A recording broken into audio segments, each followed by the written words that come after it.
आवडती देवा हेची थोर भक्ती आवडती देवा संकल्पावी माया संसाराची हे गेले अनंते तैसेचे राहावे चित्ती असू द्यावे समाधान वाहिल्या उद्वेग दुःखाची केवळ भोगण्याचे फळ संचिताचे हे गेले अनंते तैसेचे राहावे चित्ती असू द्यावे समाधान तुका म्हणे घालू तयावरी भार तुका म्हणे घालू तयावरी भार वाहू हा संसार देवापायी हे विले अनंते तैसेचे राहावे चित्ती असू द्यावे समाधान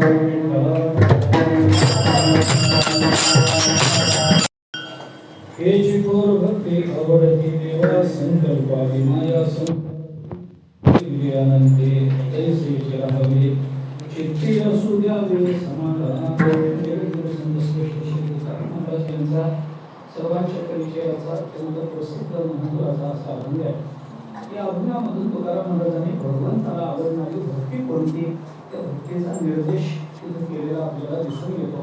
हेची या पदाने तुकाराम महाराजांनी ती भक्ती कोणकोणत्या पद्धतीची आहे याचं चिंतन या अभंगामध्ये तुकाराम महाराजांनी मांडलं.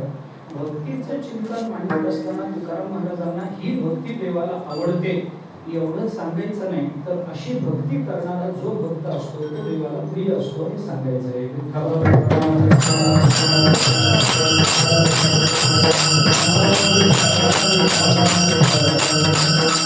दुसरी जी भक्ती आहे ती भक्ती कोणातरी भक्ताच्या क्रियेतून अथवा भावनेतून अभिव्यक्त झाल्याशिवाय त्या भक्तीचं खरं स्वरूप प्रकट होत नाही.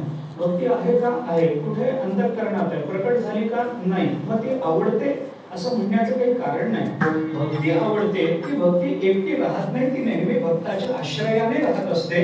त्यामुळे भक्ती आवडते या शब्दाचा अर्थ ती भक्ती करणारा भक्त मला आवडतो असं तुकोबारायांना भगवंताच्या संबंधाने इथं बोलायचं आहे. आणि त्याच उद्देशानं आज या उत्सवाचा पहिला दिवस आणि त्या पहिल्या दिवसाच्या निमित्तानं भक्ती आणि भक्त या दोघांची थोडीशी चर्चा करता यावी या उद्देशानं थोडंसं चिंतनाला समोर ठेवलेलं आहे.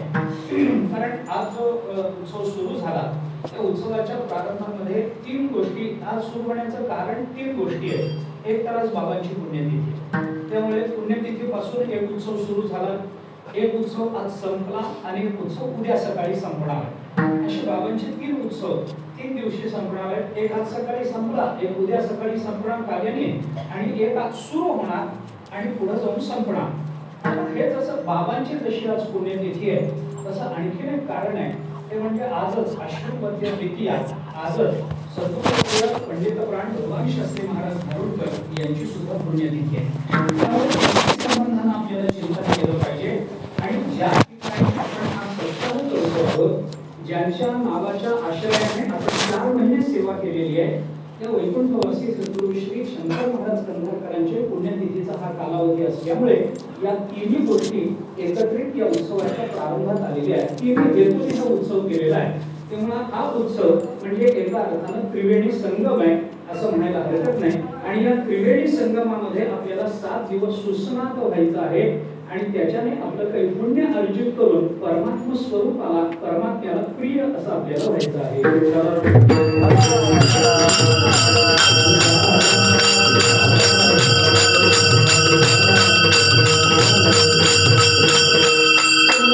तीनही भक्ताच्या संबंधानं तीनही महात्म्यांच्या संबंधानं जेवढं मला बोलता येणं शक्य आहे तेवढं मी बोलतो. परंतु एक गोष्ट याच्यामध्ये अडचणीची ही आहे की यांच्या एकेकाबद्दल जरी बोलायला गेलं तरी कीर्तनाची वेळ काय आयुष्याची वेळ सुद्धा पुरणार नाही. इतके हे मोठे इतके आपल्याला प्रिय त्यांच्या प्रती आपल्या सर्वांच्या अंतःकरणातला श्रद्धाभाव इतका मोठा आणि अर्थातच अत्यंत प्रामाणिक अशा स्वरूपाचा आहे. त्यामुळे सगळ्यांबद्दल मला विशेषत्वाने काही जरी बोलता आलं नाही. आणि काय होतं साधा विचार मी अनेक वेळेला बोलतो तोच पुन्हाही सांगतो काही मला त्याच्यात संकोच नाही. जरी आपण वक्ता दशसहस्रेषु असो नाही अजून काही असो नाही लाखातला वक्ता असो नाही कोटीतला वक्ता असो ज्या वेळेला तो इतर वेळेला बोलतो त्यावेळेला तो कोट्यवधी मधला एखादा वक्ता दुर्लभ असावा असं वाटतं. परंतु असे वक्ते ज्या वेळेला महात्म्यांच्या वर्णनात प्रवृत्त होतात तेव्हा त्यांच्यासारखा शब्द दरिद्री दुसरा कोणी नसतो.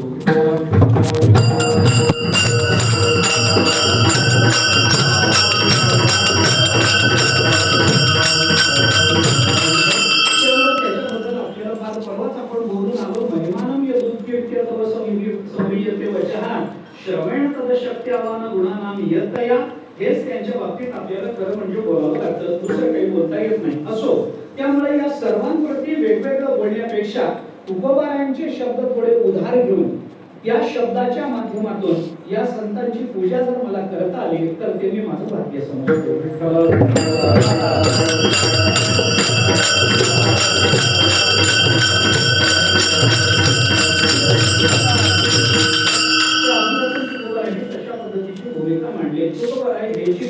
भक्ती आवडती देवा संकल्पावी माझ्या संसाराची असं चिंतन आपल्या समोर मांडतात.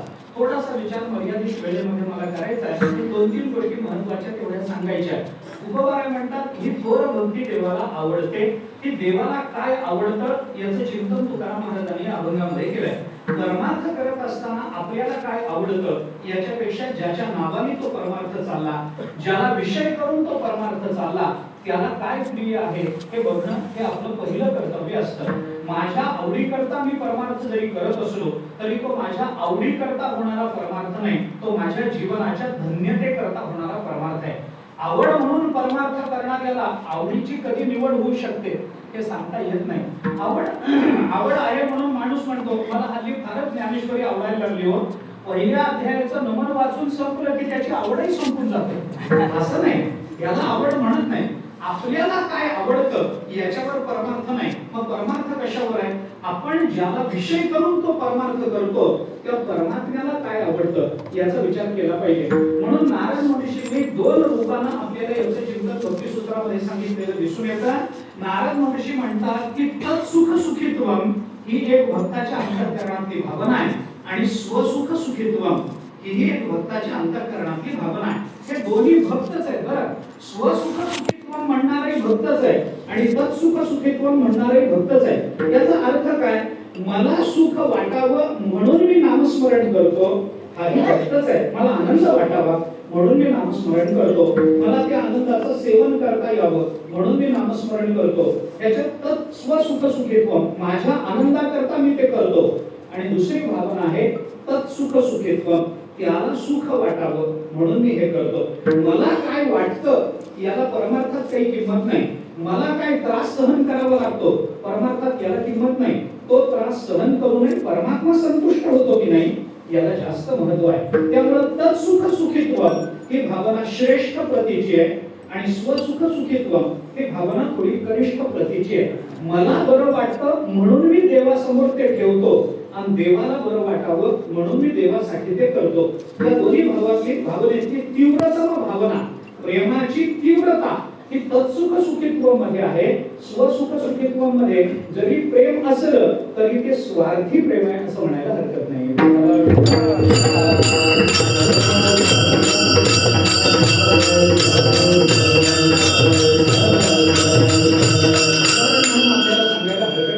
आपण देवपूजा झाल्यानंतर देवाला नैवेद्य दाखवतो.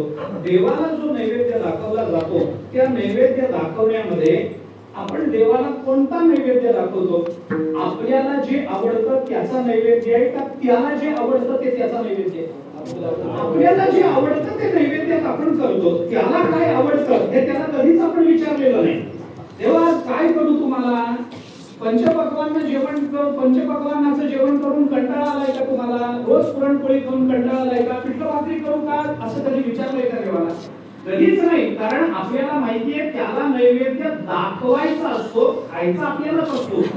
त्यामुळे त्याला फक्त दाखवणे म्हणून नैवेद्य दाखवा असंच क्रियापद वापरलं जातं.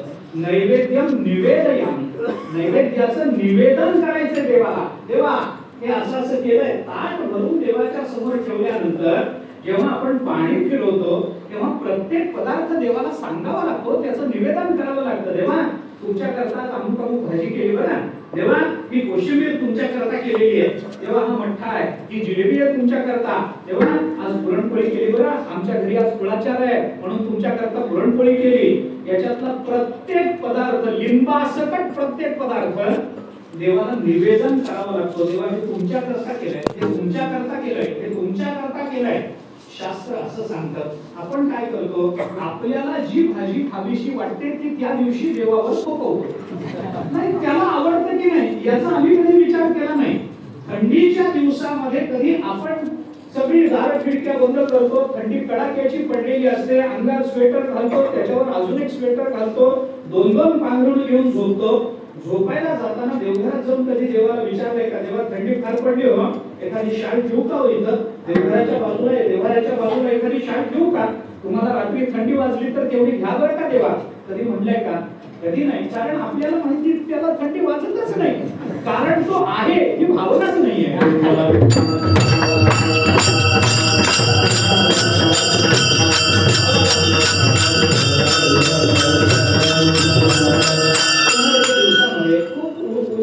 निर्माण झालेला असतो, रात्री तहान लागते, आपल्याला पाच पाचदा उठून पाणी प्यावं वाटतं, देवाला वाटत नसेल का?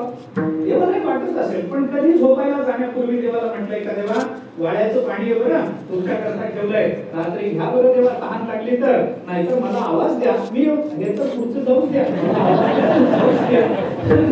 देवाचा आवाज उलट नको वाटतो, देवा आम्हाला आवाज देऊ नका, कुणालाही द्या बाकीच्यांना, पण आम्हाला देऊ नका, असं नाही. देवाला जे आवडतं ते आपण केलं पाहिजे. देवाला कोणत्या रंगाचे कपडे पाहिजेत, निदान त्याचं म्हणणं आपल्याला आवड कळेल नाही तर न कळेल, नंतरचा प्रश्न आहे, तेवढा कदाचित आपला अधिकार नसेल, पण निदान विचारायला काय हरकत आहे? विचारायला, देवा आज तुम्हाला पिवळा अंगरखा घालायचा आहे का, निळा घालायचा आहे का, लाल घालायचा आहे? आपल्या मनामध्ये या प्रश्नानंतर जो विचार येईल ती कदाचित देवाची इच्छा असेल, प्रश्न त्याचा नाही, पण विचारणं एवढं तरी आपलं कर्तव्य आहे की नाही? आपल्याला काय आहे, आज पाहुणे येणार आहेत ना, मग लाल रंग बरा दिसतो, घाला देवाच्या अंगावर. देवाला विचारणं आपल्याला माहिती नाही, म्हणून तत्सुख सुखित्व आणि स्वसुख सुखित्व, स्वतःच्या सुखाकरता परमार्थ करणारा आणि परमात्म्याच्या सुखाकरता परमार्थ करणारा, असे दोन भक्ताचे वर्ग केले तर देवाला काय आवडतं असं मानणारा जो भक्त आहे आणि त्यांनी केलेली जी भक्ती आहे तिला थोर म्हणायला हरकत नाही.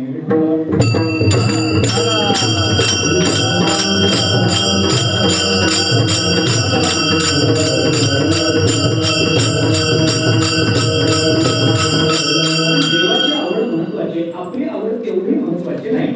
आता आपल्या आवडीला किंमत किती आहे? आपण परवाही बोललो की प्रत्येकाची आवड वेगळी, जीवाची आवड वेगळी, संतांची आवड वेगळी, देवाची आवड वेगळी, त्याच्यातल्या निर्गुण निराकाराची आवड वेगळी, सगुण साकाराची आवड वेगळी.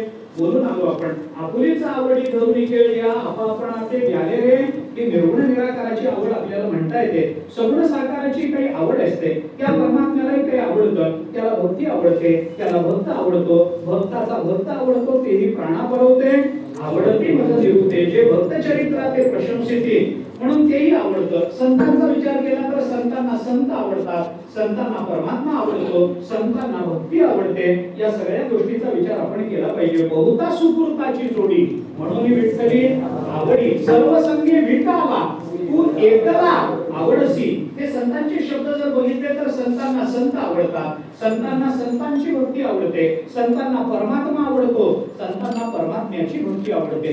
अशा पद्धतीने विचार करून संतांचे चिंतन आपल्याला करता येतं. म्हणजे परमात्म्यालाही आवड आहे, संतांनाही आवड आहे, तुम्हाला आम्हाला तर अनंत आवडी आहेत, एक नाही दोन नाही, निदान देवाच्या संतांच्या आवडी बोटावर तरी मोजता येतात. आपल्या आवडीला मोजायचं म्हटलं तर हातापायाचीच काय, दुसऱ्याच्या हातापायाची बोट सुद्धा कमी पडतील इतक्या आपल्या आवडी आहेत. पण त्या सगळ्या आवडी जरी आपल्याला यादीनं सांगायच्या नसल्या तरी जीवाच्या आवडीचा विचार केला तर फार मोठेपणानं करायचं कारण नाही. तीनच अक्षरामध्ये जीवाची आवड सांगता येते, संसार. विठ्ठला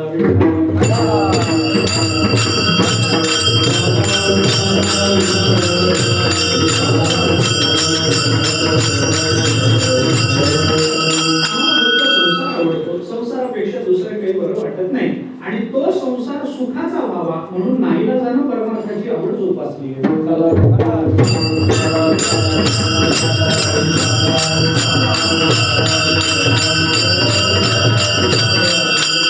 संतांच्या आवडीमधला आपल्या आवडीमधला हा फरक आहे. आपल्याला प्रपंचाकरता परमार्थाची आवड आहे आणि संतांना परमार्थाकरता देहाची आवड आहे. हा देह त्यांना मिळावा वाटतो. उपजोनी आकृती येऊ घेईन मी जन्म यासाठी देवा, कशा करता?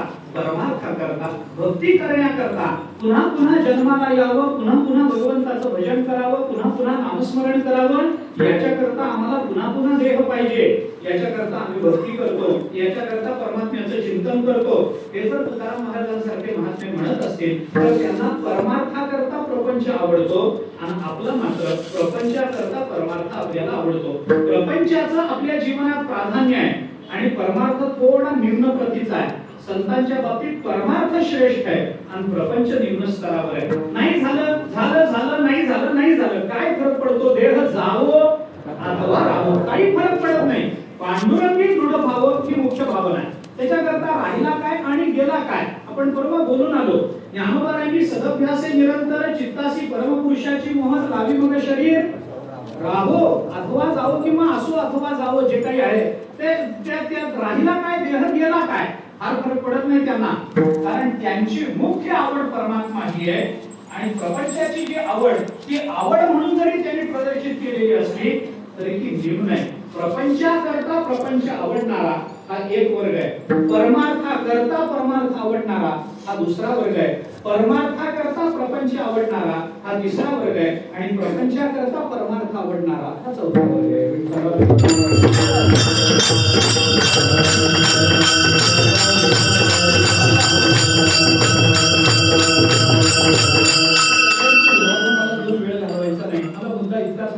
की सगळ्यांना काही ना काहीतरी आवड आहे, तशी आपल्यालाही संसाराची आवड आहे. ठीक आहे, मला त्याच्यातही कोणाला दोष द्यायचा नाही. आम्हाला संसाराची आवड आहे ना, आहे. प्रांजळपणाने आम्ही मान्य केलं ना, आम्हाला संसाराची आवड आहे. मग आम्हाला संसाराची आवड असली तरी सुद्धा एका अर्थाने आम्ही पारमार्थिकच होतो बरं का.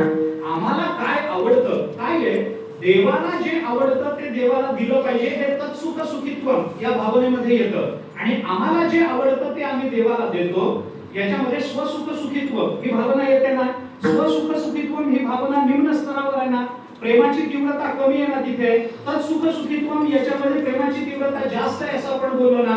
पण मी अजून थोडासा हा उलटा विचार फिरवतो आणि आपल्याला जे आवडतं स्वसुख सुखित्व याच्याकरता आपल्याला जे आवडतं, जी भाजी आवडते ती आपण देवाला देतो.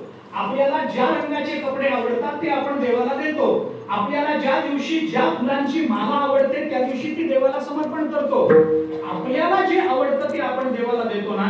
याला सुद्धा एका अर्थाने थोर भक्ती म्हणायला हरकत नाही.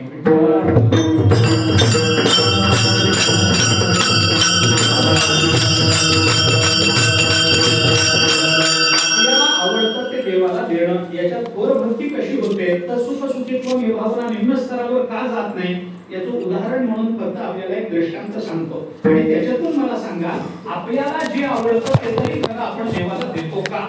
आपल्याला जी भाजी आवडते ती देवाला देतो ना. मग खरंच आपल्याला जे आवडतं ते आपण देवाला देतो का याचा विचार मला सांगा. फक्त कथा ऐकून झाल्यानंतर, बरं, दृष्टांत ऐकून झाल्यानंतर सांगा. काय झालं, एक धनाढ्य मनुष्य होता. कोट्यवधी रुपयाची त्याची संपत्ती होती, कोटी संतती नव्हती. थोडक्यामध्ये सांगतो, जास्त माझ्याकडेही वेळ नाही, तुमच्याकडेही नाही.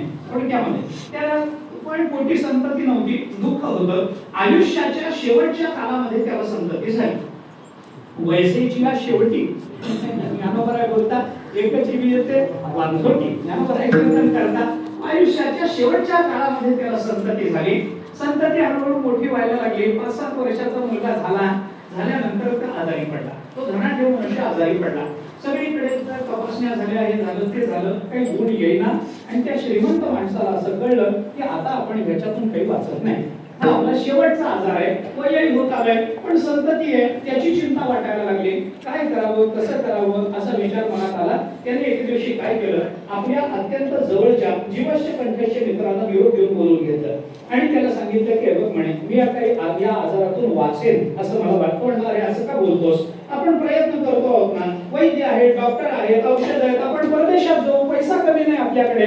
तो म्हणाला हे सगळं मला कळलंय की मी याच्यातून वाचत नाही, माझं तुझ्याकडे काम आहे म्हणून मी तुला बोलवलं. आणि काय काम आहे, त्याने मित्राला सांगितलं, बघ म्हणे आता काही थोड्या दिवसामध्ये मी जाईन असं मला वाटतंय, वरचेवर प्रकृती खालावत चाललेली आहे, त्याच्यामुळे मी याच्यातून काही जगत नाही, मला चिंता फक्त माझ्या मुलाची. बरं, काय करणं अपेक्षित आहे? तो म्हटलं काही नाही, मला तुझ्याकडे एक काम आहे, तेवढं मी बाकीचं सगळं करून ठेवलंय, फक्त तुझ्याकडे एक काम आहे तेवढं सांगतो. कोट्यवधी रुपयाची संपत्ती आहे, मी गेलो की नातेवाईक माझ्या मुलाला सुखानं चैन पडू देणार नाही. मग काय करायचंय, तो मुलगा मोठा होईपर्यंत, तो मुलगा सज्ञान होईपर्यंत या सगळ्या संपत्तीचं जतन तू कर. तू माझा जीवश्य कंठश्य मित्र आहेस, तुझ्यावर मी सगळा भार घालू शकतो, विश्वासाने तुला मनातलं बोलू शकतो, माझा मुलगा मोठा होईपर्यंत या सगळ्या संपत्तीची तू जोपासना कर, आणि मुलगा मोठा झाला की त्याच्या ताब्यामध्ये देऊन टाक, तुझं काम संपलं. तो म्हणाला ठीक आहे, करायला काहीच हरकत नाही. तो म्हणाला पण तशा पद्धतीनं काही माझे नियोजन मला केलं पाहिजे, कारण तुझी संपत्ती जास्त कमी नाहीये, कोट्यावधी रुपयाची संपत्ती आहे, मी माझं कामधाम सांभाळून, माझं ऑफिस सांभाळून मी याच्याकडे लक्ष द्यायला मला किती वेळ आहे. तो म्हणला मग एक काम कर, नोकरी सोडून दे, तुझी नोकरी सोडून दे. तो म्हणाला असं कसं होईल, माझं कुटुंब आहे ना बाबा, मलाही जगवलं पाहिजे ना. तो म्हणाला तुला पगार किती मिळतो. तो कोट्याधीश माणूस म्हणाला तुला पगार किती मिळतो. त्याने सांगितलं मला एक 50,000 रुपये पगार मिळतो. तो म्हणाला ठीक आहे, तुला 50,000 मिळतो ना, मी तुला महिना 1,00,000 रुपये पगार देतो, माझ्याकडे पैशाला कमी नाही, 1,00,000 रुपये पगार मी तुला देतो. बरं फक्त म्हणाला देशील तू, देण्याबद्दल काही नाही, पण तुझा मुलगा मोठा होईपर्यंत, मोठा झाला की माझा पगार बंद होईल. तो म्हणाला तसं नाही, मी माझ्या मृत्यूपत्रामध्ये तू हयात असेपर्यंत तुला 1,00,000 रुपयाची व्यवस्था करून ठेवतो. मग तर झालं. तो म्हणाला बघ ठीक आहे, दुप्पट पगार मिळणार आहे, सगळं सांभाळायचं आहे आपल्याला, जबाबदारीची जाणीव आहे मित्राला. त्यांनी सांगितलं ठीक आहे. त्यांनी मृत्यूपत्र तयार केलं. अमुक अमुक मनुष्य हा माझा अत्यंत जवळचा मित्र आहे, माझा मुलगा लहान आहे, त्यामुळे या सगळ्या संपत्तीची जोपासना त्यांनी करावी, आणि त्या मोबदल्यामध्ये त्याला तो हयात असेपर्यंत 1,00,000 रुपये महिना हे त्याला देण्यात यावं. तो म्हणाला ठीक आहे बाबा, 1,00,000 रुपये देशील, पण हे 1,00,000 रुपये किती पुरणार शेवटी. तो म्हणाला ठीक आहे, तू माझा जवळचा मित्र आहेस म्हणून तुला अजून एक मुभा देतो, तुला अजून एक स्वातंत्र्य देतो. काय, माझा मुलगा मोठा झाल्यानंतर ही जी सगळी संपत्ती आहे, ती संपत्ती आता तुला 10-15 वर्ष सांभाळणं आहे. त्या संपत्तीतलं तुला जे आवडेल ते तू माझ्या मुलाला दे, एवढं स्वातंत्र्य मी तुला देतो, तुला जे आवडेल ते तू दे, प्रश्न नाही त्याचा. ठीक आहे, एवढं स्वातंत्र्य दिलं. तो म्हणाला मग ठीक आहे, म्हणजे मला माझ्या आयुष्याच्या तरतुदी करता काही ठेवून घेता येईल. त्यांनी मृत्यूपत्र वगैरे तयार केलं, त्याच्यामध्ये कलम लिहिलं की हे सगळी संपत्ती देताना मी माझ्या मित्राला हे स्वातंत्र्य देतो आहे की त्याला जे आवडेल ते त्यांनी माझ्या मुलाला द्यावं. झालं, सगळं मृत्यूपत्र झालं, त्याच्यावर सह्या झाल्या, ते सगळं झालं. 5-6 दिवसामध्ये तो धनाढ्य मनुष्य गेल्यानंतर या मित्रांनी ते सगळं ताब्यामध्ये घेतलं. मुलगा लहान होता, सगळं व्यवस्थितपणानं सांभाळलं. आपलाच मुलगा आहे असं समजून त्यांनी सगळी त्या संपत्तीची जोपासना केली. होता होईल तेवढी संपत्ती वाढवली. सगळं व्यवस्थित झालं. मुलगा मोठा झाला. 18 वर्षाचा झाल्यानंतर मुलाने एके दिवशी त्या मित्राकडे, वडिलांच्या मित्राकडे म्हणजे त्याच्या काकाकडे जाऊन विनंती केली की काका, माझ्या बाबांच्या मृत्यूपत्रानुसार आता मी मोठा झालोय, संज्ञान झालोय, शिक्षित आहे, मला आता कळायला लागले की संपत्ती कशी हाताळायची असते, तेव्हा आता ही संपत्ती माझ्या ताब्यामध्ये देऊन टाका. मुलांनी सांगितलं. त्यांनी सांगितलं बाबा तुझीच संपत्ती आहे, मला ठेवून काय करायचंय, तुझं तुला द्यायचंच आहे. पण झालं होतं असं की 15 वर्ष ती कोट्यावधी रुपयाची संपत्ती सांभाळल्यामुळे याच्या अंतःकरणात त्या संपत्तीबद्दलचा थोडा मोह तो निर्माण झाला होता. त्याला असं वाटायला लागले की अरे एवढं सगळं देऊन टाकायचं आणि नुसतं लाख रुपये घेऊन राहायचं, आता हे मोठं अवघड झालं. पण त्याच्या लक्षात आलं की याच्या वडिलांनी आपल्याला स्वातंत्र्य दिलंय. त्यांनी मुलाला सांगितलं बघ सगळी संपत्ती तुझीच आहे, माझं मला काही इथून न्यायचं नाही, पण तुझ्या वडिलांनी त्याच्यामध्ये काय कलम लिहिलंय बघितलंस ना, मला जे आवडेल ते तुला द्यायला सांगितलंय. म्हणे मला माहितीये, कारण माझ्या वडिलांचा तुमच्यावर विश्वास होता, तुम्ही लहानपणापासून एकत्र वाढलेले जीवश्य कंठस्थ मित्र आहात, तेव्हा तुम्हाला त्यांनी स्वातंत्र्य दिलंय, मुभा दिलेली आहे, तेव्हा तुम्हाला जे आवडेल ते द्या, माझं काहीच म्हणणं नाही काका त्याच्यामध्ये. मग त्यांनी सांगितलं ठीक आहे, मग आता मी वाटण्याच करतो. त्यांनी वाटण्याच करायला सुरुवात केली. तो म्हणला आपल्याकडे पैसे किती आहेत, म्हणजे 50 कोटी रुपये. ठीक आहे, 5 कोटी तुला, 45 कोटी मला, मला जे आवडेल ते तुला द्यायला सांगितलं ना, स्वातंत्र्य आहे ना बाबा मला मी 45 कोटी ठेवून घेतले, तू 5 कोटी घे. बर आपल्याकडे शेत किती आहे, म्हणे 400 एकर शेत आहे, 50 एकर तुला, 350 एकर मला. वाटण्या. गाड्या किती आहेत, 5 गाड्या आहेत, 2 गाड्या तुला, 3 गाड्या मला. घरं किती आहेत आपल्याकडे, 6 घरं आहेत, 2 घरं तुला, 4 घरं मला. त्यांनी वाटण्या केल्या आणि वाटण्या झाल्यानंतर मुलगा संज्ञान झालाच होता. त्याच्या लक्षात आलं की हे काही काकांनी बरं केलं नाही, आपल्यावर अन्याय झाला. खरं हे सगळं आपल्या वडिलांचं, माझ्या वडिलांनी कमावलेलं ते पैतृक हक्कानं माझ्यापर्यंत यायला पाहिजे होतं. यांनी एका कलमाचा आधार घेऊन विनाकारण सगळी संपत्ती हडप केली. हे काही बरं झालं नाही. मुलगा मोठा झाला होता, तो सरळ न्यायालयामध्ये गेला. न्यायालयामध्ये त्याने दावा केला की असं असं झालंय आणि मला असं असं काकांनी फसवलेलं आहे. न्यायाधीशाने दोघांनी समोर बोलवलं, दोघांनी सांगितलं काय झालं, दोघांनी आपापली बाजू मांडली. याने सांगितलं असं असं आहे, मी याला एवढं दिलंय हे बरोबर आहे, मग का कमी दिलं तुम्ही त्याला, मूळ संपत्ती जर त्याची आहे तर तुम्ही का धृतराष्ट्र होऊन बसलाय. त्यांनी सांगितलं तसं नाही, याच्याच वडिलांनी त्यांच्या मृत्यूपत्रामध्ये कलम लिहिलंय की मला जे आवडेल ते त्यांना द्यायला सांगितलंय, त्याच्यामुळे माझं स्वातंत्र्य आहे, मला जे पाहिजे ते मी त्यांना दिलंय. त्यांनी सांगितलं ठीक आहे. न्यायाधीशांनी सांगितलं की तुझं हे जे म्हणणं आहे ते बरोबर आहे, तुझ्या वडिलांनी लिहून दिलेलं आहे, त्यामुळे कोणालाही काही करता येणार नाही. त्या लिखित विधानाच्या आधारानं त्यांनी जेवढं दिलंय त्याच्यामध्ये तुला समाधान मानलं पाहिजे. मुलगा बिचारा हिरमुसला, त्याच्या लक्षात आलं की आपल्याला न्याय मिळत नाही, आणि त्या मुलाच्या चेहऱ्यावरचे ते भाव बघून न्यायाधीशाच्या अंतःकरणातही थोडासा विचार आला. तो म्हणाला असं करा की जरी तुझं या काकाचं म्हणणं बरोबर असलं, तुझ्या वडिलांनीच त्यांना ते स्वातंत्र्य दिलेलं असल्यामुळे त्यांना ते स्वातंत्र्य ते तुला वाटेल ते देऊ शकतात, परंतु त्यांनी एवढं दिलंय तुला समाधान मानावं लागेल. हे जरी खरं असलं तरी मी याचा व्यवस्थित विचार करतो, उद्या निर्णय देतो, तुम्ही उद्या दोघे या. ठीक आहे. दोघेही परत गेले. दुसऱ्या दिवशी परत आले. न्यायाधीशांनी त्या सगळ्या याचा दाव्याचा व्यवस्थित अभ्यास केला, आणि न्यायाधीश चांगला होता, सज्जन होता, जुन्या काळातलं सांगतो. त्यांनी सज्जन विचारा, त्यांनी सांगितलं मी अभ्यास केलाय आणि अभ्यासांती मी आता निर्णय देतो. काय निर्णय देतो? त्यांनी सांगितलं ही वाटणी चुकीची झाली, मग काय करायला पाहिजे? त्यांनी सांगितलं काकांनी जे ठेवून घेतलंय ते सगळं मुलाला द्यायला पाहिजे, आणि मुलाला जे दिलंय ते काकांनी घ्यायला पाहिजे. तो म्हणाला असं कसं होईल, मला स्वातंत्र्य दिलेलं असल्यामुळे मला जे पाहिजे ते मी त्याला दिलेलं आहे, तुम्ही असा वेगळा निर्णय कसा देऊ शकता, उलटा कसा फिरवू शकता निर्णय. न्यायाधीशांनी विचारलं काय काय झालं मला पुन्हा एकदा पहिल्यापासून सांगा. म्हणे असं असं झालं, याच्या वडिलांनी मला बोलवलं, संपत्तीचा सांभाळ करायला सांगितलं, मान्य आहे का रे? मुलाने सांगितलं मान्य आहे. असं असं मृत्यूपत्र केलं, मान्य आहे? मान्य आहे. मृत्यूपत्रामध्ये असं कलम लिहिलंय, मान्य आहे. त्या कलमानुसार याला जे आवडेल ते तुला द्यायला सांगितलंय. मग सगळं झाल्यानंतर न्यायाधीशांनी सगळं दोघांनाही मान्य आहे हे बघून पुन्हा निर्णय दिला. ते म्हणाले मी दिलेला निर्णयच बरोबर आहे, तुम्ही तुमच्याकडे जेवढं ठेवून घेतलंय तेवढं मुलाला द्या, आणि मुलाला जे दिलंय ते तुम्ही ठेवून घ्या. तो म्हणाला असं कसं, याच्यामध्ये कलम आहे ना. न्यायाधीशांनी सांगितलं त्या कलमाच्याच आधारे मी हा निर्णय दिला. काय कलम आहे? मला जे आवडेल ते द्यायला सांगितलंय, त्यामुळे मी दिलंय. त्यांनी सांगितलं कलम काय आहे? तुम्हाला जे आवडेल ते त्याला द्यायला सांगितलंय की नाही. मग 400 एकर जमिनीतली 350 एकर जमीन तुम्ही ठेवून घेतली, तुम्हाला आवडली म्हणून असणार. 50 एकर जमिनीपेक्षा 350 एकर तुम्हाला आवडली की नाही. 50 कोटी रुपयातल्या 5 कोटी रुपयापेक्षा 45 कोटी तुम्हाला आवडले म्हणून ठेवून घेतले ना. मग नियम काय आहे? तुम्हाला जे आवडेल ते त्याला द्या असं सांगितलेलं असल्यामुळे हे सगळं त्याला द्यावं लागेल, आणि त्याचं तुम्हाला घ्यावं लागेल.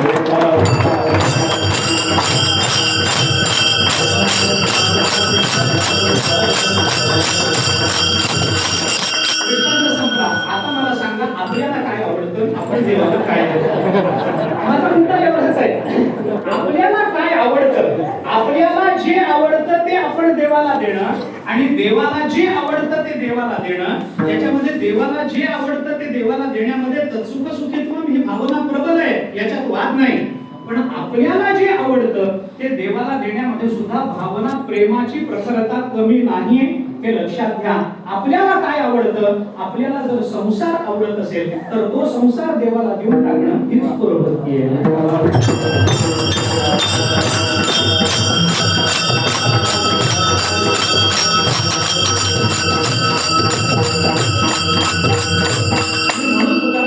भक्तीचं स्वरूप सांगताना आपल्याला तो एक विचार बोलून दाखवला. तुका म्हणे घालू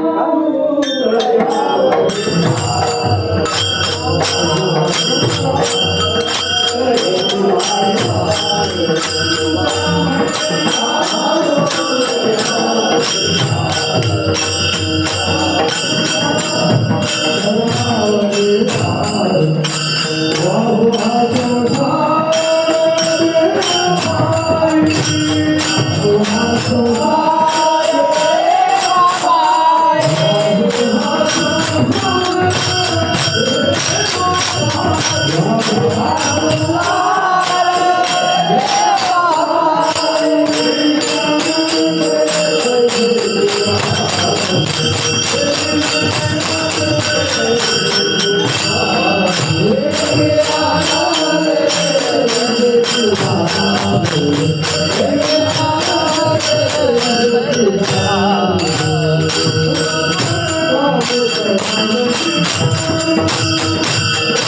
संसार देवापायी आपला संसार जरी प्रिय वाटत असला, अत्यंत आवडत असला, तरी सुद्धा त्या संसाराचं समर्पण आपल्याला परमात्म्याच्या चरणावर करता येणं ही थोर भक्ती आहे असं तुकोबाराय बोलून दाखवतात. संसाराची प्रियता आपल्याला किती आहे याच्याकरता कीर्तन करण्याची गरज नाही, पण जो संसार जसा आपल्याला आपल्या कर्माने प्राप्त झाला तसाच्या तसा तो भगवत चरणी समर्पित करता येणं ही थोर भक्ती आहे हे तुकाराम महाराजांनी सांगितलं. या अभंगामध्ये तुकाराम महाराजांनी भक्तीचं जे स्वरूप मांडलंय त्याच्यामध्ये थोर भक्ती असं म्हटलंय.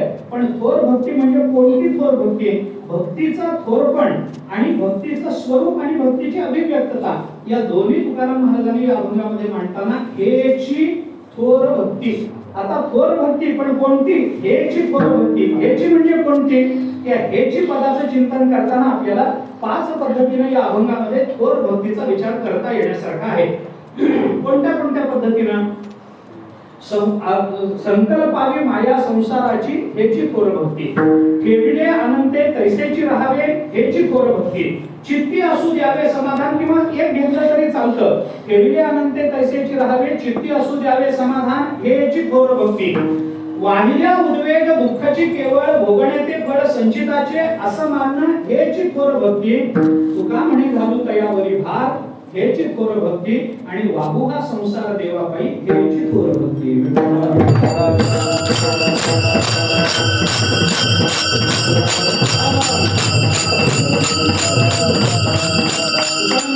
थोर असा शब्द वापरल्यामुळे स्वाभाविक भक्तीच्या प्रकारातून ही भक्ती वेगळी पडली बरं का. व्यावृत्त झालं हे पद, हेची थोर भक्ती. थोर पदानं काय केलं? इतर भक्तींची व्यावृत्ती केली. म्हणजे इतर आता कोणकोणत्या भक्ती आहेत याचा विचार करायचा झाला तर आपल्याला चिंतन करता येतं. हे थोर हे पद कुठं लावायचं याच्या संबंधाने विचार जर करायचा झाला तर आपण थोडंसं गीतेत जाऊ. गीतेमध्ये भगवंतांनी 4 पद्धतीची भक्ती आपल्याला सांगितली. चतुर्विधा भजन्ते मां जना सुकृतिनो अर्जुन आर्तो जिज्ञासु अर्थार्थी ज्ञानी च भरतर्षभ सांगितलं. आणि पुढच्या श्लोकामध्ये बोलताना असं म्हणाले, तेषां ज्ञानी नित्ययुक्त एक भक्ती विशिष्यते. तिथला भगवंताचा विशिष्यते शब्दाचा जो भाव आहे तो तुकोबारायांचा थोर या शब्दात प्रकट झाला.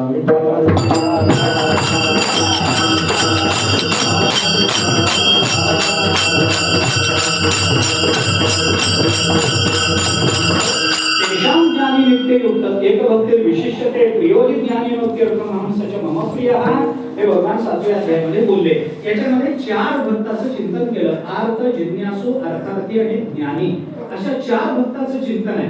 काही ठिकाणी सात्विक, राजस, तामस अशा 3 भक्ताचं चिंतन आलंय. नाथ महाराजांनी विचार करताना 4 पद्धतीने वेगळा विचार केलाय. सात्विक, राजस, तामस आणि निर्गुणी अशा 4 भक्तांचा विचार नाथ महाराजांनी केला. पण निर्गुणी भक्त म्हणजे पुन्हा ज्ञानी भक्त झाला तो तिथंच येणार आहे विचार. त्याचा विस्ताराने विचार मला करायचा नाही. पण अशा ज्या वेगवेगळ्या भक्तांची यादी आपल्याकडे दिसून येते याच्यामध्ये आता आर्त कोण, अर्थार्थी कोण, जिज्ञासू कोण, ज्ञानी कोण याचा विचार करताना आर्त तो अर्थीचे व्याजे वगैरे हे जरी चिंतन ज्ञानोबारायांनी केलेलं असलं तरी पुढे जाऊन 18व्या अध्यायामध्ये ज्ञानोबारायांनी त्या आर्ताला सुद्धा भगवंताकडे जोडून दिलं, त्या जिज्ञासूला सुद्धा भगवंताकडे जोडून दिलं, त्या अर्थार्थीला सुद्धा भगवंताकडे जोडून दिलं. आणि ज्ञानी तर भगवत रूपच असतो.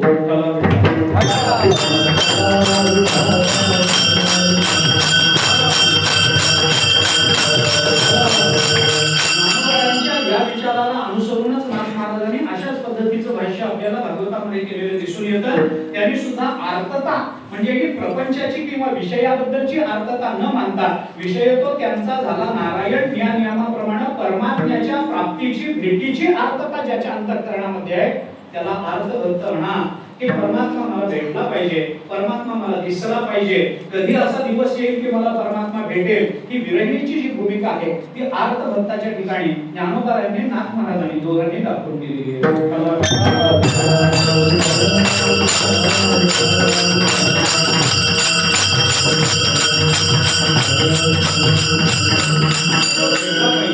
भेटला पाहिजे, किती भेटावा त्याच्याकरता ज्ञानोबारायांच्या विरहिण्या जर आपण बघितल्या तर ज्ञानोबारायांनी अतिशय सुंदर पद्धतीने तो परमात्मा भेटावा याच्याकरता कितीतरी पद्धतीने अशा भावना व्यक्त केलेल्या आपल्याला दिसून येतात. सगळ्यात सांगण्याचं कारण आहे आपण सगळ्या विरहिण्या त्या दृष्टीने बघून घ्या.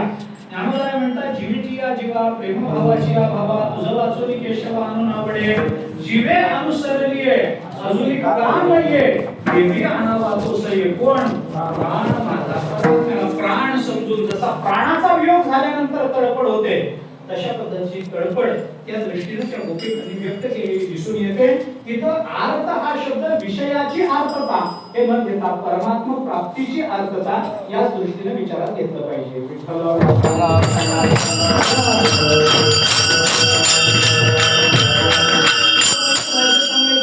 जीवना वेगळी मासोळी पैसा सुद्धा कळवळी ही भूमिका जरी आपण घेतली विचारात घेतली तरी त्या संबंधामध्ये चालणार आहे. तसंच अर्थार्थी तसंच ज्ञानी किंवा तसाच जिज्ञासू आणि तशाच पद्धतीचा ज्ञानी अशी एकवाक्यता नंतर संतांनी सर्व भक्तांच्या संबंधामध्ये केलेली आपल्याला दिसून येते. पण तुकाराम महाराजांनी इथं बोलताना मात्र हे जी थोर भक्ती असं चिंतन इथे केलेलं आहे. तेषां ज्ञानी नित्ययुक्त एकभक्ती विशिष्टते विशेष त्याचा काही आहे तो विशेष भक्त आहे. बाकीचे आवडत नाही तसं नाही आवडतात पण ज्ञानी भक्त जरा विशेष असताना देवाला आवडतो असं म्हणायला पाहिजे कारण देवानीच तशा पद्धतीची भावना बोलून दाखवली. हे जसं विशिष्टते या पदाने जसं थोर या पदाचा भाव व्यक्त होऊ शकतो किंवा थोर पदाने विशिष्टते पदाचा भाव जसा व्यक्त होऊ शकतो तसं परमात्मा संबंधातल्या भक्तीचा आणखी एक विशेष आपल्याला भक्तीच्या एका व्याख्येमध्ये भक्ती रसामृत सिंधुकारांनी केलेलं दिसून येतं. त्यांनी सुद्धा भक्तीचा विशेष सांगताना थोर हे जे पद वापरलंय तिथं बोलत असताना त्यांनी असा शब्द वापरला अन्याभिलाषितां शून्य ज्ञान कर्मादि अनावृतम अनुकूल्येन कृष्णानुशीलनम भक्ती उत्तमा उत्तम शब्द वापरला. ही भक्ती उत्तम भक्ती आहे. उत्तम म्हणजे काय? उत्तम म्हणजे ती मध्यमही नाही आणि ती अधमही नाही ती थोर म्हणजे उत्तम आहे.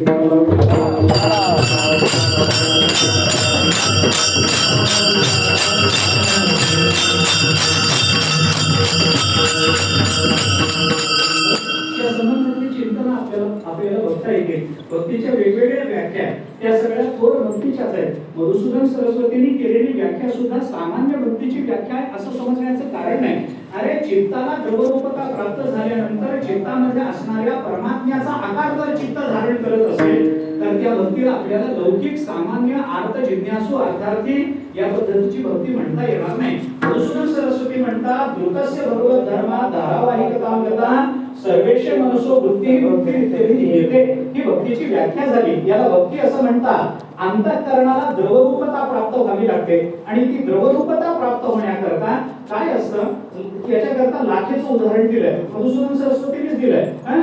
लाखेचं उदाहरण दिलं. लाखेला काय असतं लाखेला वितळवावं लागतं आणि वितळवल्यानंतर त्या लाखेमध्ये जो रंग टाकला जातो तो रंग त्या लाखेचा कायमचा रंग होऊन जातो. एकदा लाखेने एक रंग स्वीकारला की पुन्हा वितळवून त्या लाखेमध्ये दुसरा रंग टाकण्याचा किंवा असलेला रंग काढून घेण्याचा प्रयत्न केला तर तो रंग पुन्हा काढून घेता येत नाही. पण त्या लाखेला वितळवलं पाहिजे आणि लाखेला वितळवण्याकरता कुठंतरी तिला तापवलं पाहिजे. तिला तापवल्याशिवाय जशी ती वितळत नाही आणि वितळल्याशिवाय त्याच्यामध्ये जसा रंग भरता येत नाही तसं आपलं चित्त सुद्धा लाखेसारखं कडकच असतं. त्याला तापवलं पाहिजे. हे तापवलं पाहिजे म्हणजे काय? प्रपंचामध्ये निर्माण होणारे जे सगळे ताप आहेत की नाही त्या तापाने ते चित्त वितळलं पाहिजे आणि मग त्या वितळलेल्या चित्ताला दुसरा कोणताही रंग न देता एक पांडुरंग नावाचा रंग दिला की ती भक्ती होते.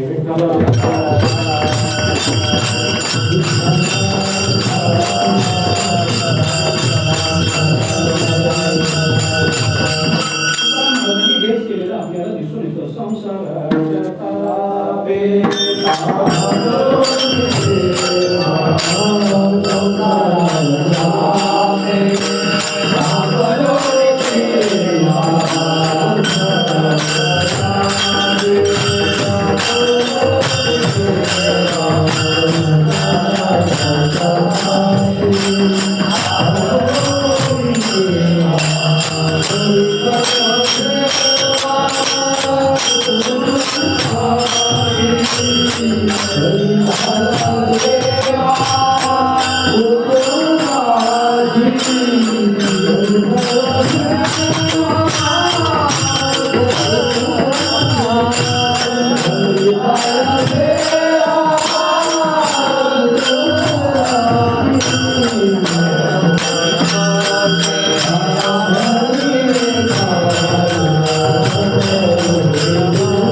कुटुंबाची सेवा करता करता जो ताप लागतो त्या तापाने जर अंतःकरण वितळणार असेल तर तुकाराम महाराज म्हणतात त्या अंतःकरणामध्ये वितळलेल्या अंतःकरणामध्ये काय ठेवलं पाहिजे मनोमनी तुझे ते पाय आपल्या चित्तामध्ये जर धारण केले तर आपलं चित्त सुद्धा त्या पायाच्या रूपाचं होऊ शकतं. पायाच्या रूपाचं होऊ शकतं. इथला पाय शब्द स्वरूप या अर्थाने घेतला की आपल्याला चालण्यासारखं आहे बरं का. स्वरूप उत्तमानां स्वरूपम ही पादशब्देन बनते या अर्थाने आपल्याला पाय शब्द स्वरूपवाचक वापरता येऊ शकतो आणि परमात्मा स्वरूपाला आपल्याला आपलं चित्त प्राप्त होऊ शकतं. असो तो पुढचा विचार झाला. परंतु इथं सांगत असताना मधुसूदन सरस्वती म्हणून काय आहे संतांच्या जीवन चरित्रामध्ये जी दुःख दिसतात की नाही की तुकाराम महाराजांच्या जीवनात दिसली आपल्याला कुठल्या संतांच्या चरित्रात दुःख नाही मला सांगा. एक उदाहरण दाखवा की जे संत पहिल्यापासून अगदी सुखात जन्माला आले सुखामध्ये त्यांनी परमार्थ केला आणि सुखानं भगवत रूपाला प्राप्त झाले. दाखवा उदाहरण. अरे गर्भ श्रीमंत असणाऱ्या नाथ महाराजांना सुद्धा त्रास सहन करावा लागला. गर्भ श्रीमंत असणाऱ्या तुकोबारांना त्रास सहन करावा लागला.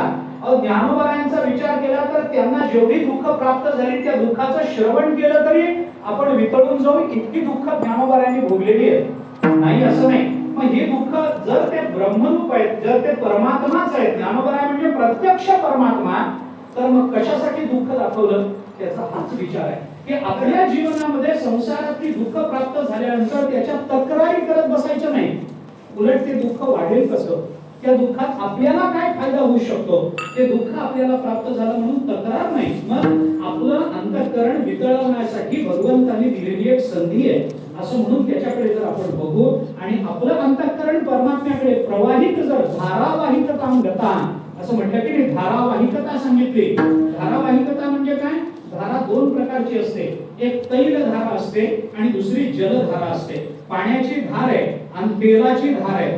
पण पाण्याची धार धरली तर फुलपात्रातलं पाणी जसं जसं संपत येतं तसं तसं ती धार तुटत तुटत तुटत तुटत जाते. ती धारा परमार्थात उपयोगाची नाही. परमार्थात तैल धारावत आपला परमार्थ असला पाहिजे. नामस्मरण कसं असलं पाहिजे तैल धारावत जलधारावत नामस्मरण नाही. तुटक तुटक तुटक तुटक नाही. देवाने सुख दिलं की देवाला विसरून जायचं दुःख दिलं की त्याची आठवण करत बसायची असं तुटक तुटक थेंब पडून उपयोगाचं नाही. मग धारा तैल धारावत असलं पाहिजे. तैल धारा म्हणजे काय तेलाची धार. तैल धारा म्हणजे तेलाची धार.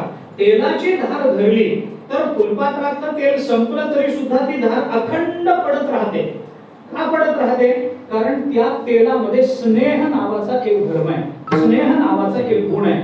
तसं अंतःकरणामध्ये भगवंताच्या प्रति स्नेह नावाचा धर्म जोपासून आपण जर आपलं अंतःकरण वितळवून परमात्म्याच्या दिशेनं सातत्यानं प्रवाहित केलं तर ते प्रवाहित झालेलं अंतःकरण भगवंताचा आकार धारण करतं आणि भगवंताचा आकार चित्ताने धारण करणं याला स्थूर भक्ती असं म्हणता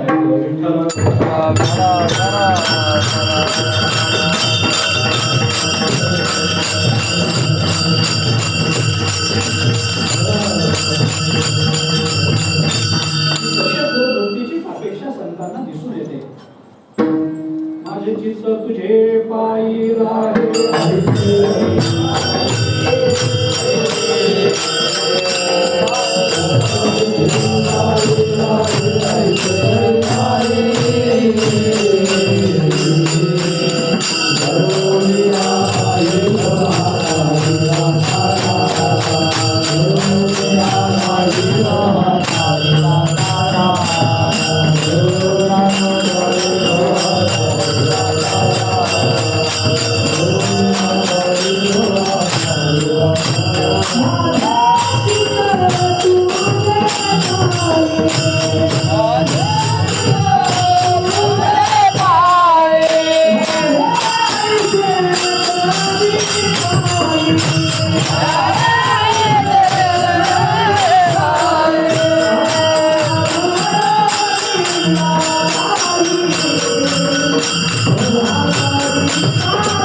याचा अर्थ ते तिथं राहिलं पाहिजे म्हणजे त्याची अखंड धारा तुमच्या चरणाजवळ राहिली पाहिजे.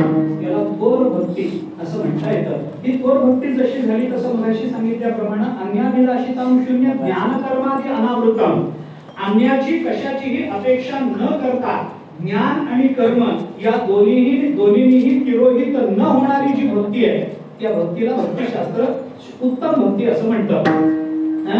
अनुकूल्येन कृष्णानुशीलनं भक्ती उत्तमा, भगवंताला अनुकूल होत जाणं ही भक्तीची श्रेष्ठता. थोर भक्तीचं लक्षण काय आहे? भगवंताला अनुकूल होणं. भगवंताला अनुकूल होणं म्हणजे काय? सोप्या शब्दात सांगायचं झालं तर भगवान जे करतील त्याला हो म्हणणं. भगवंताने दुःख दिलं, मान्य देवा. भगवंताने सुख दिलं, मान्य देवा. भगवंताने इतकं मोठं दुःख दिलं की घरातले सगळेच गेले, मान्य देवा. देवाला कशाचाही विरोध करायचा नाही. देव करील त्याला हो म्हणायचं. देव करील त्याला हो. देवाने उत्तम नोकरी लावून दिली, चांगली गोष्ट आहे. देवाने दुसऱ्या दिवशी नोकरी काढून घेतली, चांगलं झालं देवा, तुझी कृपा, आमचं काही म्हणणं नाही.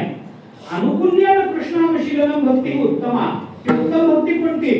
परमात्म्याला अनुकूल होणं.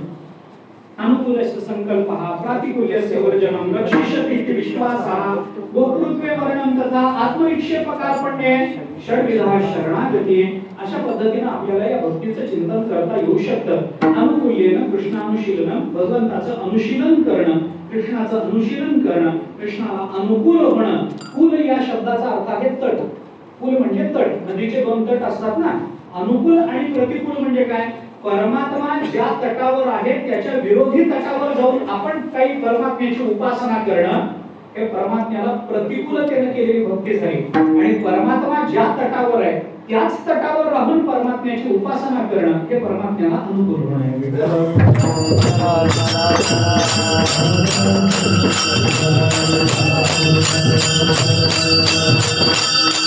चंद्रभागेच्या इकडच्या काठावरची अनुकूल, तिकडच्या काठावरची प्रतिकूल असा होत नाही. कृपा करून गैरसमज करून घेऊ नका, तसा अर्थ नाही. अनुकूल होणं, प्रतिकूल होणं, परमात्मा ज्या तटावर आहे त्याचा वेगळा अर्थ आपल्याला करावा लागेल. आता मला ते सगळं सांगायला वेळ नाही. पुढचा विचार करा. थोर भक्ती हा शब्द तुकोबाराय वापरतात. आणखी एका व्याख्याने आपल्याला चिंतन करता येईल. थोर भक्ती म्हणजे काय? थोरांनी केलेली जी भक्ती असते तिला थोर भक्ती म्हणता येतं. तुम्ही आम्ही भक्ती करतो, ज्ञानोबाराय तुकोबाराय भक्ती करतात, पण कुणाची भक्ती चांगली हो? विचार करायचं कारणच नाही. ज्ञानोबाराय तुकोबारायांची भक्ती श्रेष्ठ, तुमची आमची का कनिष्ठ? त्या भक्तीला श्रेष्ठ म्हणायचं कारण ती थोरांनी केली म्हणून. ही ज्ञानोबारायांनी केली म्हणून तुझे थोर थोर भक्त करीती विचार. तिथं तुकोबारायांनी भक्ताला थोर म्हणलंय. असे थोर भक्त कोण आहेत?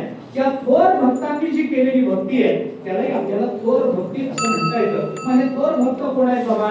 शास्त्राच्या भक्तिशास्त्राच्या दृष्टीने जर विचार करायचा झाला तर अनन्य ममता विष्णू ममता प्रेमसंगता भक्ती इत्युच्यते भीष्म प्रल्हाद उद्धव नारदई.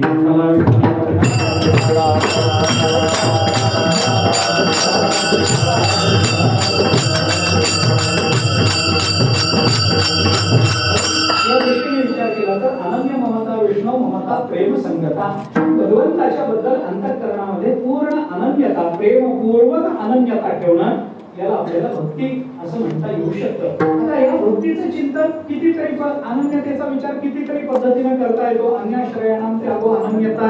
याच्यात अन्य आश्रय म्हणजे कोण आश्रय होऊ शकतो? परमात्म्या व्यतिरिक्त जगत आश्रय आहे, जीव आश्रय आहे, आमचं साधन आश्रय आहे, तंत्र साधन आश्रय आहे, जगत आश्रय, जे काही असतील त्या सगळ्या आश्रयाच्या जड चेतन आश्रयाचा विचार आपल्याला करता येईल. त्याच्यात अडकायचं कारण नाही. परमात्म्याबद्दल अनन्यता मानणं, अनन्यता या शब्दाचा अर्थ परमात्म्या व्यतिरिक्त अन्य कुणीही न मानणं, याला अनन्यता असं म्हणता येतं. मग कशी अनन्यता अंतःकरणामध्ये धारण करणं याला आपल्याला थोर भक्ती म्हणता येतात. नारद महर्षींची आपण भक्ती सूत्राची प्रमाणे काढून बघितले तर आपल्याला ते सगळं कळून जातं. प्रल्हादांनी केलेली भक्ती बघितली तर आपल्याला कळून जातं.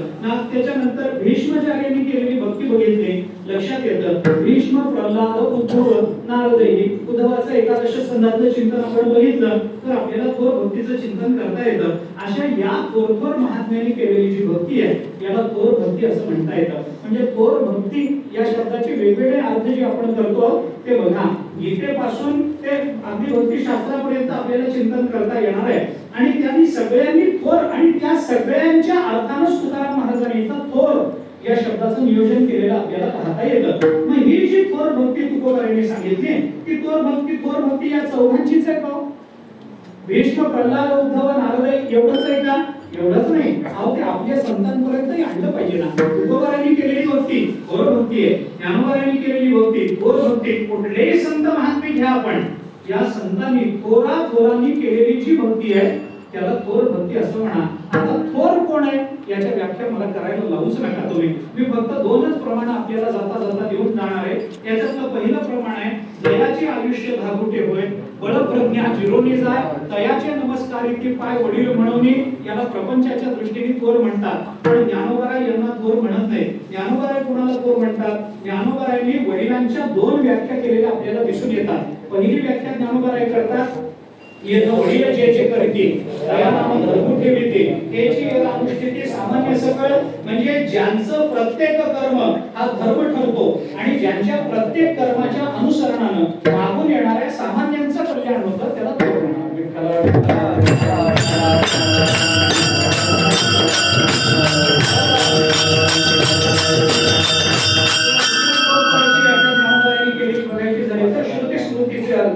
आपणाची होणे मूर्त अनुष्ठाने जगात येत वडील जे हे अशा पद्धतीचे जे महात्मे त्या महात्म्यांनी केलेल्या भक्तीला आपल्याला थोर भक्ती म्हणता येतं. मग अशी जी भक्ती आहे त्या भक्तीचं चिंतन तुकोबाराय सांगतात की अशी जी भक्ती आहे ती देवाला आवडते. अवंताच्या पर्यायाच्या थोर भक्ती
अत्यंत प्रिय आहेत ते तुकोबाराय बोलून दाखवतात. त्या दृष्टीने थोडासा विचार आपण करून आलो.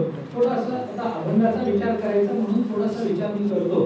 कारण काय आता हेची म्हणजे कोणती तर संकल्पावी माया संसाराची, हेची म्हणजे कोणती तर ठेविले अनंते तैसेची राहावे ज्योती असू द्यावे समाधान. असं चारही चरणामध्ये आपल्याला चिंतन करता येतं.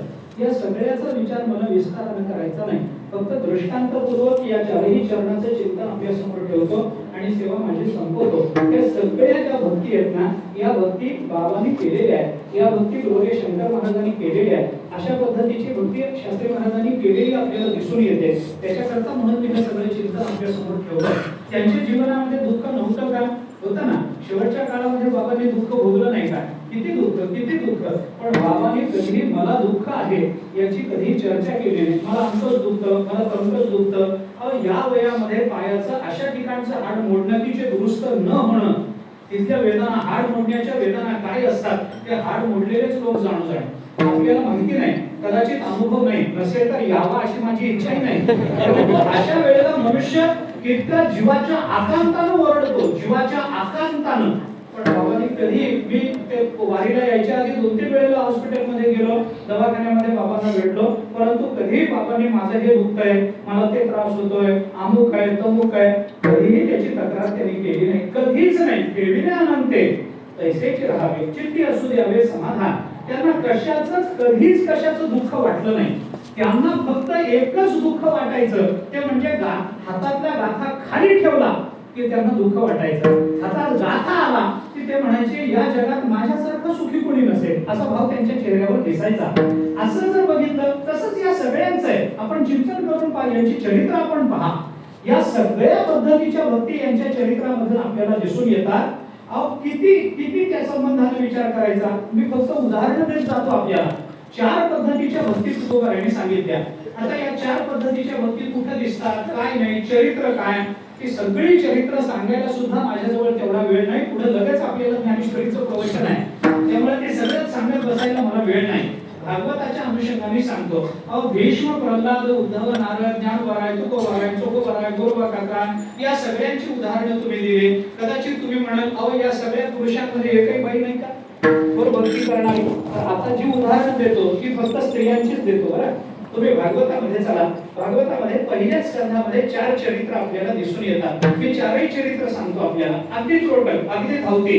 त्याच्यातलं पहिलं चरित्र आहे द्रौपदीचं, दुसरं चरित्र आहे सुभद्रेचं, तिसरं चरित्र आहे कुंतीचं आणि चौथं चरित्र आहे उत्तरेचं. पांडवांच्या कुळातल्या या 4ही स्त्रिया, आपण त्या चौघींचीही चरित्र पहा आणि त्या चरित्रातून थोर भक्ती कशी प्रकट होते.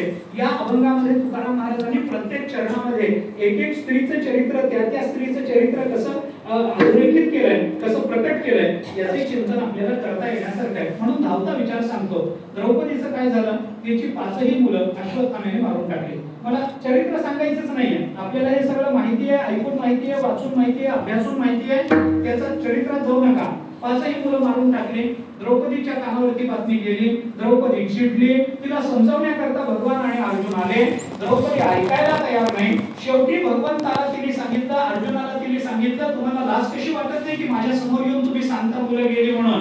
अरे ज्या अश्वत्थाम्याने मुलं मारली तो अश्वत्थामा तुम्हाला माहिती आहे, तो कुठं आहे हे माहिती आहे, मग त्याला पकडून आणा. त्याला शिक्षा केल्याशिवाय माझ्या अंतरातला हा अग्नी शांत होणार नाही. त्याला पकडून आणण्याची प्रार्थना तिने देवाला केली. पकडून आणा म्हणून अर्जुनाला सांगितलं. त्यांनी सांगितलं जोपर्यंत मी त्याचा प्रतिशोध घेत नाही, मी त्याला मारत नाही, तोपर्यंत काही करता येणार नाही, माझ्या अंतरातला तो अग्नी शांत होणार नाही. भगवंतांनी सांगितलं अगवाई द्रौपदी त्याला मारता येत नाही. शिवजीवाच्या यादीत पहिल्या क्रमांकावर तोच आहे. अश्वत्थामा वरील व्यासो हनुमांश विभीषणा पहिल्याच नाव त्याचं आहे. त्याच्यामुळे मला सांगू नका त्याला आधी पकडून आणा, त्याला पकडून आणा. भगवान म्हणाले ठीक आहे. भगवान अर्जुन दोघेही गेले. अश्वत्थाम्याला पकडलं, द्रौपदीच्या समोर उभं केलं आणि उभं केल्यानंतर भगवान म्हणाले हे बघ द्रौपदी यांनी तुझी 5 मुलं मारली, आता याला काय शिक्षा करायची ती तू कर बाबा. आता आम्ही तरी काही करू शकत नाही. काय शिक्षा करायची, शिक्षा काय करायची हे म्हणल्याबरोबर द्रौपदीने पहिल्यांदा सांगितलं, अर्जुनाला सांगितलं मुच्यताम एष ब्राह्मणो नितराम गुरु. भागवतामध्ये वर्णन आहे. त्याने सांगितलं याला सोडा म्हणे. मुच्यताम याला मुक्त करा. कशा करता, अरे हा ब्राह्मण आहे, हा आपल्या गुरूंचा मुलगा आहे, त्यामुळे गुरुच आहे आपला, त्यामुळे याला आपल्याला शिक्षा करता येणार नाही, याला सोडून द्या. म्हटल्यानंतर अर्जुन भगवंताच्या तोंडाकडे बघायला लागला. याला सोडायचंच होतं तर आम्हाला कष्ट का दिले, कारण त्याला पकडून आणा, हे करा.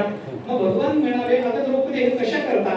त्या वेळेला ती द्रौपदी भगवंताला याला सोडण्याचं कारण काय आहे हे सांगताना जी बोलली ते महत्वाचं आहे. द्रौपदी असं म्हणाली भगवंताला मा रोदितस्य जननी गौतमी पती देवता यथाह मृत वत्सार्था रोदिम्य श्रुमुखी मुहु. ती द्रौपदी भगवंताला असं म्हणाली की देवा याला सोडून द्या म्हणे. का सोडून द्या. द्रौपदी म्हणाली देवा आपल्या पोटी आलेल्या मुलाचा मृत्यू होण्यात काय दुःख असतं, आईला काय दुःख आहे हे मी आत्ता भोगलंय, ताजं मी भोगलंय. त्या दुःखाला पारावार नसतो, त्या दुःखाला अंत नसतो. 5 मुलं अश्वत्थाम्याने मारली मान्य आहे. मुलगा गेल्यानंतर आईला काय दुःख होतं आईच जाणू जाणे. असं जर असेल आणि मी जर आता याला मारून टाकलं तर याची आई अजून जिवंत आहे की नाही, याची द्रोणाचार्यांची पत्नी अजून जिवंत आहे ना. मग ती जिवंत असताना मला झालेलं दुःख तिलाही व्हावं असं मला वाटेल का, मला वाटणार नाही. म्हणून आपल्याला झालेलं दुःख दुसऱ्याला होऊ नये असं मला वाटतं आणि असं मला वाटतं म्हणूनच मी म्हणते की याला सोडून द्या. आता याला सोडून द्या. का सोडून द्या, कारण मी ते दुःख भोगलंय आणि प्रपंचाचं ते दुःख काय असतं हे दुसऱ्याला होऊ नये, दुसऱ्या मातेला तशा पद्धतीचं दुःख होऊ नये असं दुसऱ्यांच्या संवेदना सुद्धा जाणून घेणारी द्रौपदी ही थोर भक्त म्हटली पाहिजे. तुकोबारांनी याचं चिंतन करताना काय सांगितलं, संकल्पावी माया संसाराची माया संकल्पावी. याच्यातला माया शब्द ब्रह्ममायेतली माया नाही बरं, इथला माया शब्द प्रेम या अर्थाने आला. माया आईची मुलावर माया असते म्हणजे काय ब्रह्ममायेची माया असते का, नाही. माया म्हणजे प्रेम असतं. हा माझा संसार असं जे संकुचित रूपानं आपण आपल्या संसारावर प्रेम करत बसत असतो, संकल्पावी माया संसाराची तो संकुचितपणा टाकून दिला पाहिजे आणि माझा संसार माझ्या संसारातलं दुःख असा विचार न करता प्रत्येक जण संसारात आलेला हा दुःखीच आहे आणि त्याला दुःख होऊ नये अशी सद्भावना अंतःकरणामध्ये ठेवणं हीच भक्ती आहे.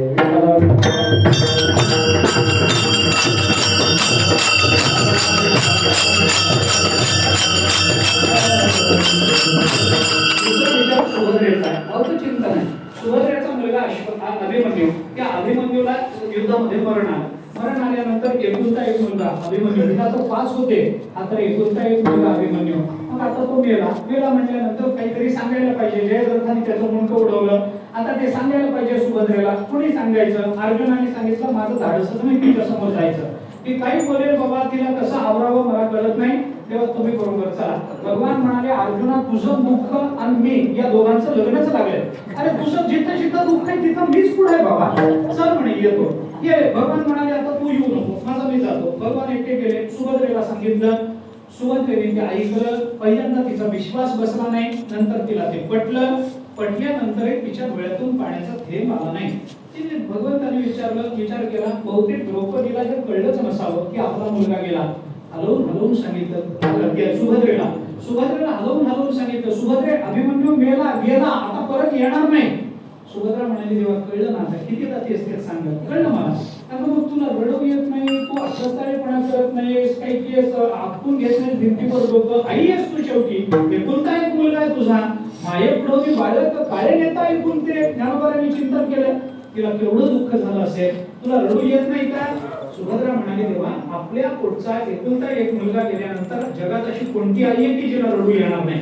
रडू येतं ना, मग का रडत नाही सुभद्रे तू? सुभद्रेने सांगितलं, देवा मला एक सांगा, माझा मुलगा गेला, गोष्ट खरी आहे, याच्यात रडू का आनंद मानू हेच मला कळेल असं. भगवान म्हणाले, याच्यात आनंद मानण्याची काय गोष्ट आहे? सुभद्रा म्हणाली, देवा मला एक सांगा, माझा मुलगा गेला, अभिमन्यू गेला, या जगामध्ये झाडाचं पान सुद्धा तुमच्या इच्छेने हलताना देवा, हलताना, मग माझा मुलगा कुणाच्या इच्छेने गेला असेल? कुणाच्या इच्छेने गेला असेल सांगा ना देवा? तुमच्याच इच्छेने. हो म्हणे द्रौपदी, वृक्षाचेही पान हले, त्याची सत्ता तुकोबरा म्हणतात. माझ्या सत्तेनं म्या बोलविल्या वेद बोले, म्या चालविल्या सूर्य चाले, म्या हलविल्या प्राण हले, असं मी म्हणालोय ना ज्ञानेश्वरीमध्ये सुभद्रे. मग माझ्यामुळेच तो गेला. मग देवा मला सांगा, तुमच्या इच्छेने माझा मुलगा गेला, तर माझा मुलगा जावा ही तुमची इच्छा होती, बरोबर? मग आता मला सांगा की माझा मुलगा गेला म्हणून रडत बसू का तुमच्या इच्छेनुसार जगतामध्ये घटना घडली याचा आनंद मानू? अहो, तुमची इच्छा म्हणून जर माझा मुलगा गेला असेल तर माझ्या मुलाच्या जाण्यानं तुमच्यासारख्या भगवंताची इच्छा पूर्ण होणार असेल, तर भगवंताची इच्छा पूर्ण झाली याचा आनंद मानावा का माझा मुलगा गेला म्हणून रडत बसावं? काय करू सांगा? भगवंतानं सुभद्रेला नमस्कार केला. ते म्हणाले अगं, एवढी प्रगल्भ भक्ती मी बघितली नाही. तुकोबराय म्हणतात, ठेविले अनंते जैसेचे असा राहावे, चित्ती असू द्यावे समाधान. आपलं झालं गोष्ट खरी, पण असं घडावं ही जर भगवंताची इच्छा असेल तर असं घडण्यातून माझ्या मुलाच्या रूपानं भगवंताची इच्छा मला पूर्ण करता आली, याच्यात आपण समाधान ठेवलं पाहिजे. की सुभद्रेची थोर भक्ती तुकोबराय दुसऱ्या चरणात सांगतात.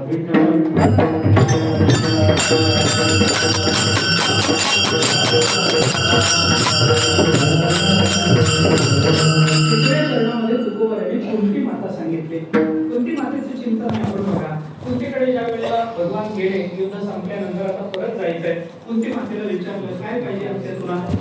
तुला जे पाहिजे ते द्यायला मी तयार आहे. कुंती मातेला काय सांगितलं? विपद संतुष्ट शिव तत्र तत्र जगद्गुरो भगवतो दर्शनम यस्यात पुनर्भव दर्शनम. हे कुंती माता बोलली. कुंती माता म्हणते, देवा माझं काही मागणं नाही, आमच्या पांडवांवर वारंवार संकट यावे एवढंच आमचं म्हणणं आहे. मग म्हणे, कशा करतात हे मागतेस तू? तर कुंतीने सांगितलं, काही नाही देवा, आमच्यावर संकट आले की तुम्ही धावत येतात आणि तुम्ही वारंवार आमच्याकडे धावत यावं याच्याकरता संकट.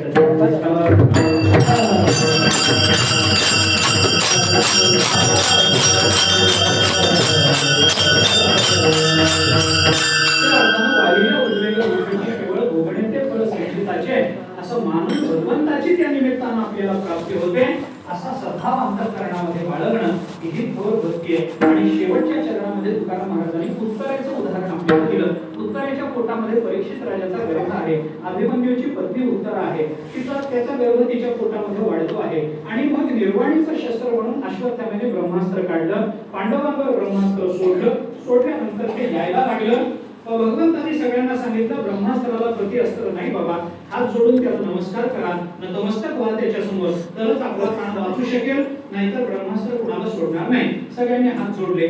तर त्या उत्तरेच्या मनामध्ये असा विचार आला की आपल्याला कळेल की ठीक आहे बाबा, आपण हात जोडले पाहिजे, पण पोटातल्या गर्भाला कसं कळणार की आपण हात जोडावे? पोटातल्या गर्भाला कसं कळणार की आपण नतमस्तक झालं पाहिजे? आणि त्याला कळलं नाही म्हणून ते अस्त्र लहान आणि मोठं बघणार नाही, ते पोटातल्या गर्भाला मारून टाकेल. आणि आपल्या पोटातला गर्भ जर गेला तर पांडवांचा वंश म्हणून कोणीही राहणार नाही. उत्तरेने विचार केला, पांडवांचा वंश राहणार नाही ही गोष्ट खरी आहे, पण पांडवांचा वंश राहणार नाही याच्यामध्ये सगळ्यात जास्त अडचण भगवंताची होणार. का? कारण लोक असा अपवाद घेतील की पहा, भगवान श्रीकृष्ण पाठीराखे असूनही पांडवांचा वंश काही त्यांना राखता आला नाही, असा अपवाद भगवंतावर जाऊ नये याच्याकरता त्या द्रौपदीने विचार केला काय करावं. तिचे पाचही सासरे समोर जिवंत आहेत बरं, सगळे धर्मराज युधिष्ठिर आहेत, भीम आहे, अर्जुन आहे, नकुल आहे, सहदेव आहे, पाचही सासरे समोर आहेत, पण ती कुणाच्याही चरणाला जाऊन लागली नाही. ती सरळ निघाली भगवंताच्या चरणाला लागले. भगवंताला सांगितलं देवा अशी अशी अडचण आहे, गर्भाला कळत नाही, काय करावं? भगवान म्हणाले त्याला काय करता येणार?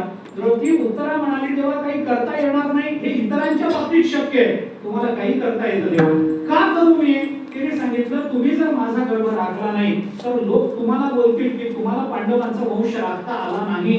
मग जे भक्त आहेत त्या भक्तांची तुम्ही जबाबदारी घेत नसाल तर अनन्याश्चिंतयन्तो मां हे कुठं लावणार देवा? तुम्ही लावता येणार नाही. भक्ताची जबाबदारी तुम्ही घेणार नाही का? घ्यावी लागेल तुम्हाला. मग भगवान म्हणाले उत्तरे मग हे सगळं जरी मला मान्य असलं तरी सुद्धा माझा स्वभाव तुला माहिती ना, घेसी तेव्हा घेसी, मला काहीतरी दिलं पाहिजे. उत्तरा म्हणाली देवा ही वेळ नाही, मी नंतर तुम्हाला पाहिजे तेवढं देते. भगवान म्हणाले आज नगद कल उधार, उधारीचा व्यवहार करतच नाही, आज मला काय पाहिजे ते दिलं पाहिजे. काय पाहिजे? सोनं नाणं. भगवान म्हणाले माझी द्वारका अख्खी सोन्याची, मला काय करायचं? तुझं सोनं घेऊन तोळाभर गुंजभर सोनं घेऊन करू काय त्याच्यात? नको मला. मग काय पाहिजे? म्हणे मला जे द्यायचंय ते उत्तमातलं उत्तम असलं पाहिजे. ठीक आहे, काय उत्तमातलं उत्तम पाहिजे? भगवंताने उत्तरेला सांगितलं उत्तरे तू स्त्री आहेस आणि स्त्रीच्या जीवनामध्ये तिची सर्वश्रेष्ठ अवस्था म्हणजे तिचं मातृत्व असतं, मला तुझं मातृत्व प्रदान करतेस का सांग.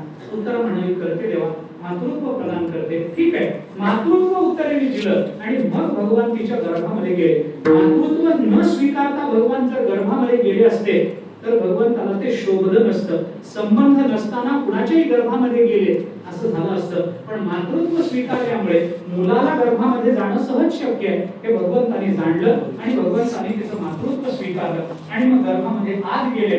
परीक्षित राजाला दर्शन दिलं आणि परीक्षिताचं त्याच्यापासून रक्षण केलं. आता या सगळ्या प्रसंगामध्ये उत्तरेचा विचार काय आहे तो आपण विचारात घ्या.